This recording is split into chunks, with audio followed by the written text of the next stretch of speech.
ബഹുമാനപ്പെട്ട മന്ത്രിയും പെട്ടെന്ന് ചോദിക്കാവുന്ന ഒരു ചോദ്യം ഇതാണ്. അതായത് പെട്രോളിയം ഉൽപ്പന്നങ്ങളൊക്കെ വിപണിക്ക് വിട്ടില്ലേ? ശരിയാണ്.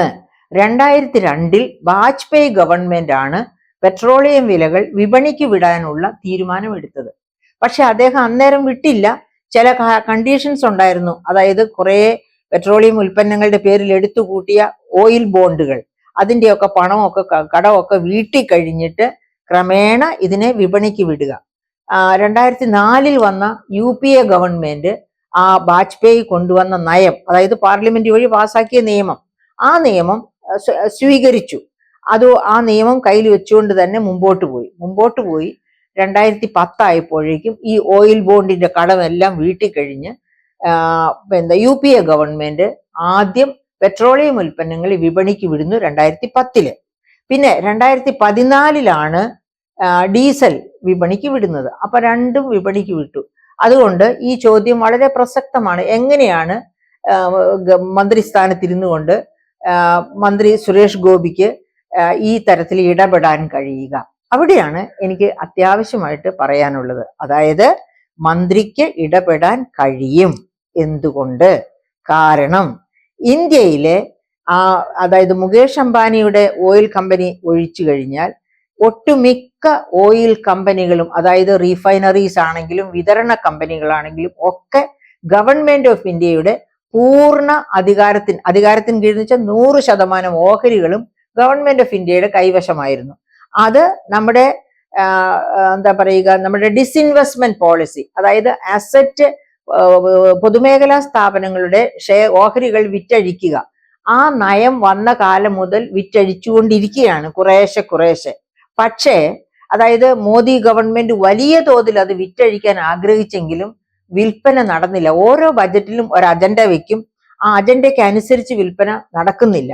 അതുകൊണ്ട് 51 മുതൽ 67 വരെ ശതമാനം വരെ, 51 മുതൽ 67% വരെ, അതായത് മജോറിറ്റി ഓഫ് ഷെയർസ്, ഈ കമ്പനികളുടെ മജോറിറ്റി ഷെയർസും ഇപ്പോഴും ഗവൺമെന്റ് ഓഫ് ഇന്ത്യയുടെ കരങ്ങളിലാണ്. അപ്പം മേജർ സ്റ്റേക്ക്, അതായത് മജോറിറ്റി ഷെയറുകൾ ഇപ്പോഴും ഗവൺമെന്റ് ഓഫ് ഇന്ത്യയുടെ കയ്യിലാണ് എന്നുള്ളത് കൊണ്ട് എന്ത് സാധ്യതയാണുള്ളത്? Petroleum and natural gas regulatory board act അനുസരിച്ച് അതിന്റെ 8-ാം അധ്യായം 42-ാം വകുപ്പ്, ഞാൻ ഒന്നോടെ പറയാം. Petroleum and natural gas regulatory board act 8 അധ്യായം 8 വകുപ്പ് 42 അനുസരിച്ച് കേന്ദ്ര ഗവൺമെന്റിന് എപ്പോൾ വേണമെങ്കിലും ഈ പെട്രോളിയം കമ്പനികളുടെ വില നിയന്ത്രണ അധികാരത്തെ സ്വാധീനിക്കാം. അതിന്റെ തെളിവ് നമ്മുടെ മുൻപിൽ ഉണ്ടല്ലോ.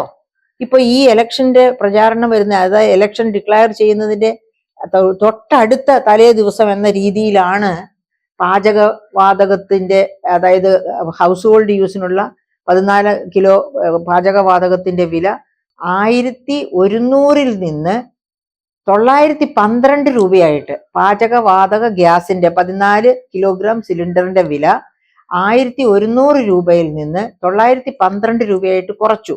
അത് ഗവൺമെന്റിന് ഇടപെടാൻ കഴിയുമെന്നുള്ളതിന്റെ തെളിവല്ലേ. അതുപോലെ തന്നെയാണ് കമേഴ്ഷ്യൽ സിലിണ്ടറുകളുടെ വിലയിലും കിഴിവുണ്ടായിട്ടുണ്ട്.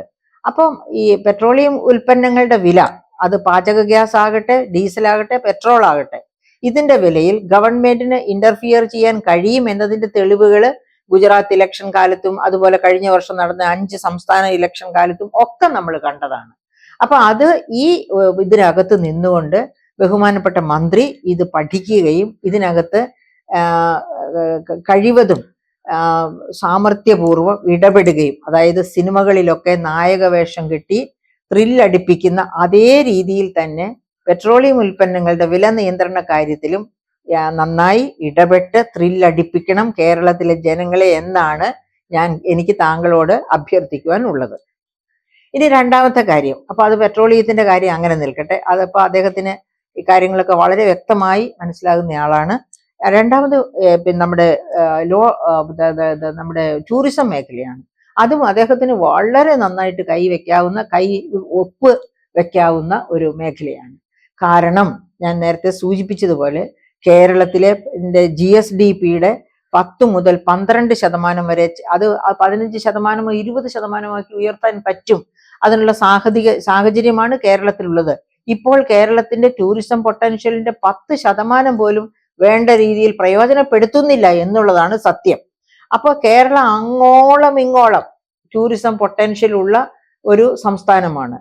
ഈ ടൂറിസം പൊട്ടൻഷ്യൽ നന്നായി മനസ്സിലാക്കിക്കൊണ്ട് എനിക്ക് തോന്നുന്നു ബഹുമാനപ്പെട്ട മന്ത്രി കേരളത്തിന്റെ ടൂറിസം പൊട്ടൻഷ്യൽ കൃത്യമായിട്ട് മനസ്സിലാക്കണമെങ്കിൽ കാസർഗോഡ് മുതൽ പാറശാല വരെ യാത്ര ചെയ്താൽ പോരാ, പ്രത്യേകമായിട്ട് വയനാട് പോലെയുള്ള ജില്ലകളിലേക്ക് കയറി ചെല്ലണം, അതിന്റെ ഉൾപ്രദേശങ്ങളിലേക്ക് ചെല്ലണം. അപ്പോഴാണ് ആ പൊട്ടൻഷ്യൽ കൃത്യമായിട്ട്, എടയ്ക്കൽ ഗുഹ പോലെ ഉള്ളിടങ്ങളിൽ വയനാട് ജില്ലയിൽ ചെന്നാല്, വൈത്തിരി പോലെ, അതുപോലെ തോൽപ്പെട്ടി പോലെ ഉള്ള മേഖലകളിലേക്കൊക്കെ കടന്നു ചെല്ലണം. അപ്പോഴാണ് ആ ടൂറിസം പൊട്ടൻഷ്യൽ എത്ര വലിയ തോതിൽ ഉണ്ട്, അത് ഇതുവരെ ആരും ടാപ്പ് ചെയ്തില്ലല്ലോ എന്ന് ബഹുമാനപ്പെട്ട മന്ത്രിക്ക് അതിശയം തോന്നാൻ സാധ്യതയുണ്ട്. അപ്പൊ അങ്ങനെ ടൂറിസം പൊട്ടൻഷ്യലുള്ള സംസ്ഥാനത്തേക്ക് വലിയ സാധ്യതകൾ, അതായത് കേന്ദ്ര ഗവൺമെന്റിന്റെ സഹായം ധാരാളമായിട്ട് കിട്ടും. കാരണം നരേന്ദ്രമോദി ബഹുമാനപ്പെട്ട പ്രധാനമന്ത്രി തന്നെ കേരളത്തിന്റെ ടൂറിസം പൊട്ടൻഷ്യലിൽ അസൂയയോടുകൂടി സന്തോഷം പ്രകടിപ്പിച്ചിട്ടുള്ള ഒരാളാണ്. ബഹുമാനപ്പെട്ട മന്ത്രി വേണ്ട രീതിയിൽ ടൂറിസ രംഗത്ത് കയ്യൊപ്പ് ചാർത്തുന്നു എങ്കിൽ കേരളത്തിന്റെ ഏറ്റവും പ്രധാനപ്പെട്ട വരുമാന മാർഗമായി ടൂറിസത്തെ മാറ്റാൻ പറ്റും. അതായത് യഥാർത്ഥത്തിൽ അക്ഷയഖനിയാക്കി ടൂറിസത്തെ മാറ്റാനുള്ള സാധ്യതകൾ കിടക്കുകയാണ്.